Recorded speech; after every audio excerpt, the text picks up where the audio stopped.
Ha! High-end Expeditions ain't the only one with wireless chargers. The little F-150 has it. We finally did it, boys. 3 years later, I finally got the floor liner for the rear of my truck. For the longest time, I've only been rocking the driver's side and passenger side. Until today. Folded this thing up. Now this is probably folded up a little too much. Oh yeah! Oh yeah! Look at this bad boy. Look at this thing. This thing is massive. So, there's the driver's side, passenger side, but the rear, naked. Okay. Alright, there we go. Here we have it.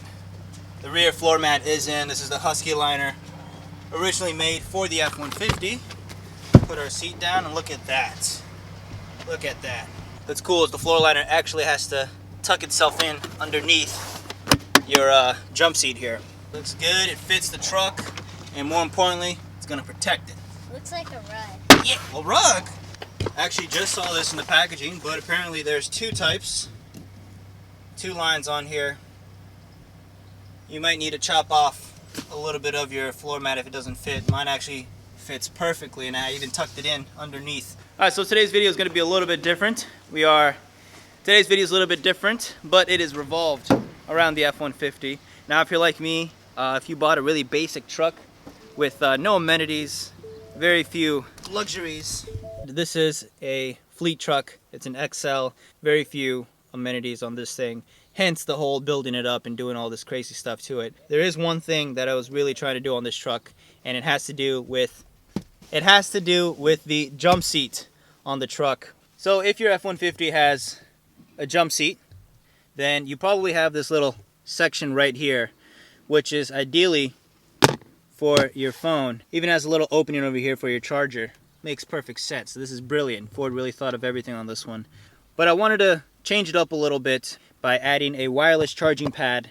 This is just an idea I had in my head. I'm gonna attempt it on my 2018 F-150 XL and see how it all pans out. So the first thing you want to do is plop off your cup holder covers here, just at the bottom, the inside of your cup holders, and that will expose one Torx screw, I think. Looks like a Torx. So it turned out to be a T20, and here is that nasty little, just goes to show that I don't clean up my cup holders as much as I should. Clean it. That is gross.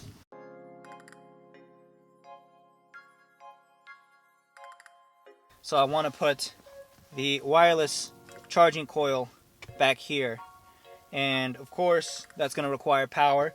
Now there's two ways of going about it. You could either wire it all the way down to the 12 volt on your jump seat here, located on the back, pretty much splice into it, or you could do it my way, which is not really the best way, but essentially running the USB down to the storage section where I have the splitter. Now I guess I'm gonna have to run that wire through somewhere, find a way, and route it all the way down to my 12 volt splitter here that I have. Also the lighter. And the Starlight headliner. They look pretty. We took off the cup holder and phone holder bit from my jump seat, assuming you cheaped out on your truck like I did. And then I have this very cheap Amazon wireless charger. I think I bought it for like 10 bucks off of Amazon. I don't even use it anymore. But the idea is you put your device there and the wireless charging would charge up your phone. This is what you're left with when you've dissected it. We have our wireless charging coil right up here. Attached below that is our circuit board, and of course behind that we have the micro USB. So everything seems pretty straightforward so far. The only sticky problem with this, guys, is the charging coil. Now these things don't have much travel distance. If we look at the original stand here, look how thin this thing is. Look at that. So of course, the charging coils are gonna have no issue with charging your device. Our cup holder here, this stuff, it's not exactly that thin, so, but we don't know yet. This charging coil could actually be a decent one and actually still function without modifying my cup holder. If not, worst case scenario, we might have to just shave off some of the plastic and thin this bad boy out.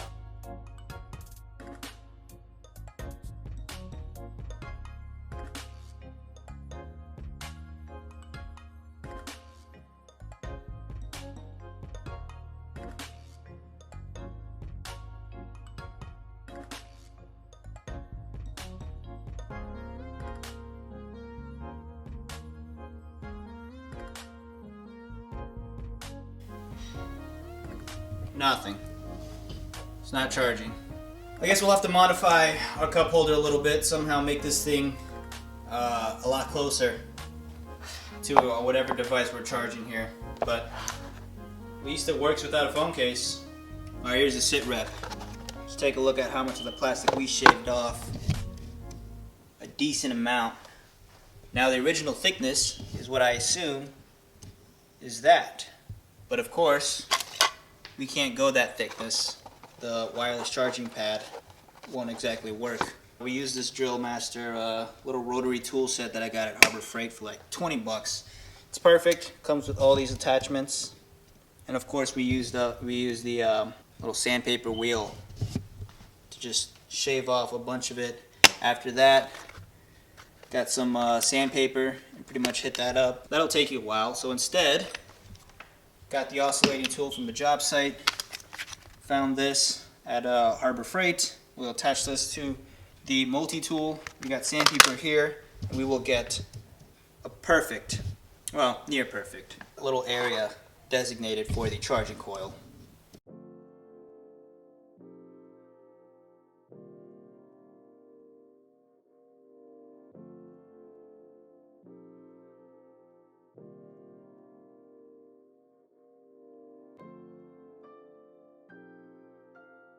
Alright, so we're getting close to the final steps here with our wireless charging coil installation.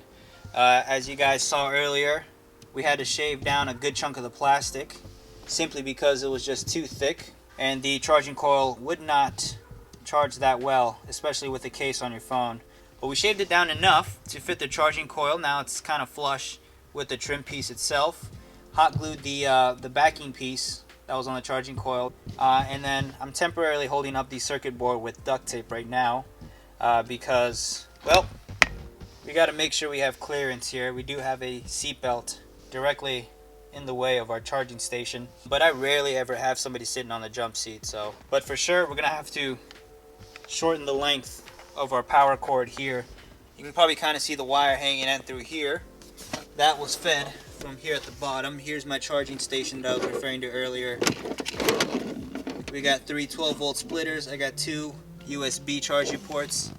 I got another one right on the side. This thing is awesome. I power right now my Starlight headliner and my LED ambient light. Now we have our charging station, the wireless one, connected. So pretty simple install. The wiring isn't too crazy, which is good. Fed that wire in between here.